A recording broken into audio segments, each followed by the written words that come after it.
guys, what's going on? Welcome to Serial at Midnight. My name is Heath. And I'm Bree. And in this episode, we are talking about It's a Wonderful Life. This is kind of by request, by demand. Mm-hmm. We talked about picking this up on 4K in our Black Friday haul video. Mm-hmm. And we had maybe not great things to say about this movie. We don't hate this movie. No. Specifically, I called George Bailey a douchebag. I think exactly what I said. You didn't say this. I did say it. You didn't say it. You said you didn't like it, and I was like, he's a douchebag. Mm-hmm. I think what I said is like you can't spend the entire movie as a douchebag and then change your mind, change at the end, and it makes everything okay. But that's kind of what we're going to talk about here, because when we said that, you could hear a collective gasp of shock from across the Serial at Midnight. The Serial at Midnight Nation. Mm-hmm. So people were quite upset. We're reporting back. We've watched it again on 4K, and we're reporting back, and we have things to say. First of all, I'm going to address this really quick. People are like, if you don't love this movie, why did you buy it on 4K? Because I think that pre-1960 restorations are few and far between, and I want to support them with my money. I don't love It's a Wonderful Life, but I think that we vote with our dollars. Mm-hmm. You pick something like this up, you're sending a message to the studios that there's an audience. We want these. We want 4K. We want classic movies on 4K. So that's why. Mm-hmm. So have we watched It's a Wonderful Life again. We did. Have we changed our opinion on it? I haven't. No. Like, I'm a little softer on it than I was the last time I watched it. Last time I watched it, I think I just sat like this, like, the whole time. George Bailey is a hard man to root for. For us. Mm-hmm. And I think, one of the things that popped up in the discussion around that is people are like, he's a good man in circumstances beyond his control. Mm-hmm. I don't find him to be a good man, really. I find him to be abrasive and angry, and that's the main problem I have. Look, he did some nice things, clearly. Like, he saved his brother. He saved the druggist from doing something terrible. He did help the town out with the whole Mr. Potter fiasco. The Pottergate. Yeah, Pottergate. Pottergate, yeah. But I just have a hard time with how he talks to people, especially how he talks to his wife and children. Yeah. Just really bothers me. And they didn't do anything. He was just angry and taking it out on them, and I just have a hard time with that. From the moment we meet the character, he's a jerk. And now, see, here's the thing. Let's address this. I think the message of It's a Wonderful Life is, I can stop holding it up now.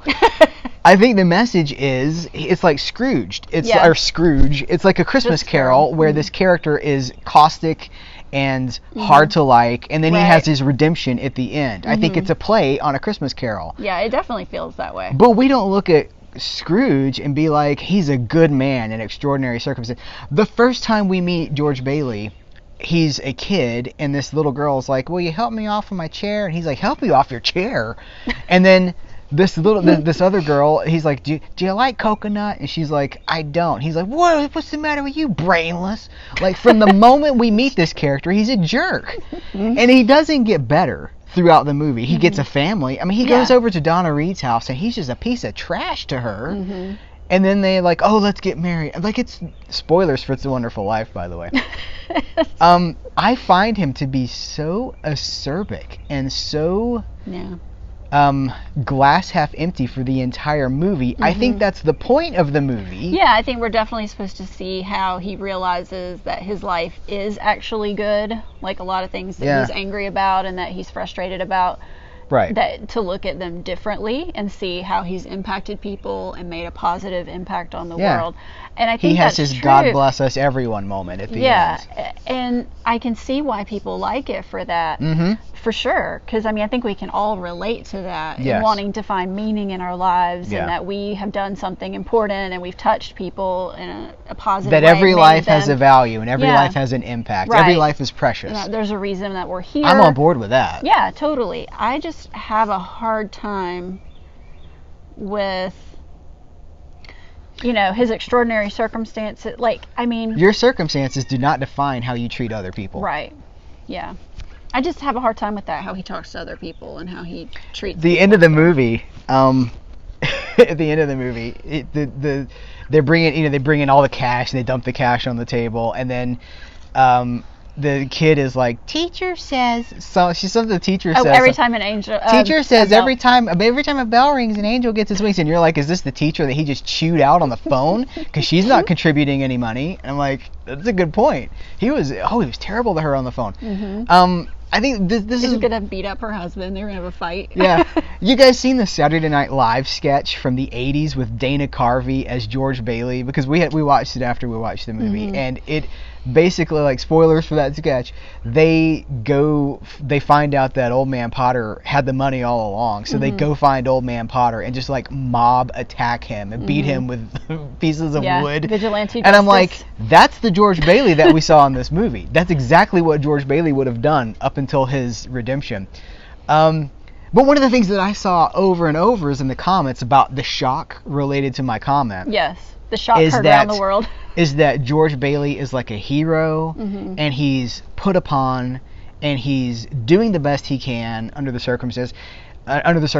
Most of the circumstances in his life are not that extreme. They're not, it's almost like we're looking for scapegoats for things that go wrong in our lives. Again, your circumstances do not define your kindness.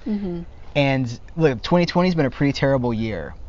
Yeah. But I think the moral of, if you're treating people like crap, if I was like, I hate you, I'm sorry, it's 2020. Like, you don't do that, right? Yeah. Like, that doesn't, extraordinary circumstances do not, they can bring out the best of you, they can bring out the worst in you, but I cannot get on board with George Bailey being a good man in extraordinary circumstances. I don't think he's hard to like. We said if he was a real person and he was in our social circle, we would avoid George Bailey because he's a bummer, man. He's hard to be around. Yeah. But let's tie it up with a nice little pretty red Christmas bow on it. The moral of the story is that there's redemption for everybody and that every life matters, and that's a wonderful story. It is.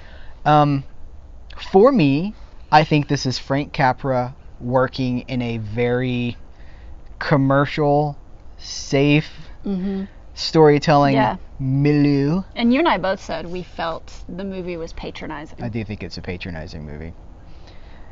Arguably, we want to be patronized at Christmas time. We want to feel good. We want everybody to tell us it's going to be okay. Yeah. And that no matter how bad you've been, it's going to be you're going to be all right. Santa's still, you're not going to get cold. Santa will come. So I do understand the appeal. I get it. It's not a bad movie. I'd go as far as to say it's a decent movie. This is not Serial at Midnight versus It's a Wonderful Life. I mean, we'll probably watch it again at some point. Oh, I'm sure we will. But we needed to report back. We needed to say, yes, we revisited the movie. Yes, these are still our issues with it. I wonder, here's a question for you guys. And how much of nostalgia is playing a role in your affection for this? Because if you have always known this movie, if this movie was part of your tradition, then it's untouchable, right? Like, I look at myself with the Rankin Bass Christmas specials. That's true. Objectively, they're not great. Yeah, they have some problems for sure. They have a lot of problems, but I grew up with them. They're comforting for me, and they feel good. They're like a blanket, They feel good. Yeah. Is that what It's a Wonderful Life is? Because critically, it's got some real problems. Character stuff, performances are good. Across, like Jimmy Stewart, this is a choice. Jimmy Stewart is playing a role. This is not Jimmy Stewart as himself. He's making a choice to be. Again, I think this is the whole point, that he's like the curmudgeon, and then at the end of the movie, he has his. I was gonna say like come to Jesus, but it's not come to Clarence. He has his come to Clarence moment. and it's all okay, And then he runs. He's like throwing open the windows and like God bless us. So it is very reminiscent of A Christmas Carol. It's kind of the same thing. But you know what I see differently is in A Christmas Carol. That's what it's called, right? It's named so many things. Or Scrooged, or is that you see that character's journey to discovering themselves. Like Scrooge, he has a journey throughout the movie because he sees past, he sees his present, he sees his future. So you get to actually see that long journey he takes to discover the kind of person he's being and how he needs to redeem himself. Whereas this one, it's like 10 minutes. you only get that little bit at the end. He's Scrooge for Right? 2 hours, then he has his 10-minute redemption. That's what it felt like to me. Which And is why I said in the video, you can't be a douchebag for 2 hours and then change your mind at the end and it's all okay. Yeah. I go back full circle. Yeah. That's so no, the rewatching it hasn't changed our opinion, but we're glad for everybody that enjoys the movie. Yeah, we don't want to take that away from anybody. No. But this is we got to be honest about all this. Anytime we got to be honest about our opinions. We can't hide what we think about things, but we can say what we think kindly Yep. and openly and honestly, and understand that we all have different. As you say, art is subjective. There's not necessarily a right or a wrong. There's an interpretation. There's Yeah. I think this is good because, or I do Right. not connect with this because, and we can have respectful conversations We can, because without being unkind or condescending. without being George Bailey. Oh, guys, thank you so much for watching this video. What do you think about It's a Wonderful Life? Tell us in the comments. Yeah, tell us. It's almost like you're like, "Yeah. What do you guys think about It's a Wonderful Life?" Let us continue the conversation in the comments below. We're putting this up after Christmas, but we hope you have a very happy holiday season. And we are so thankful for you. 2020 has been it's been a mixed year, but we've had so many blessings, and we're thankful for you guys. You're one of those blessings. So take care, and until next time, we will catch you later.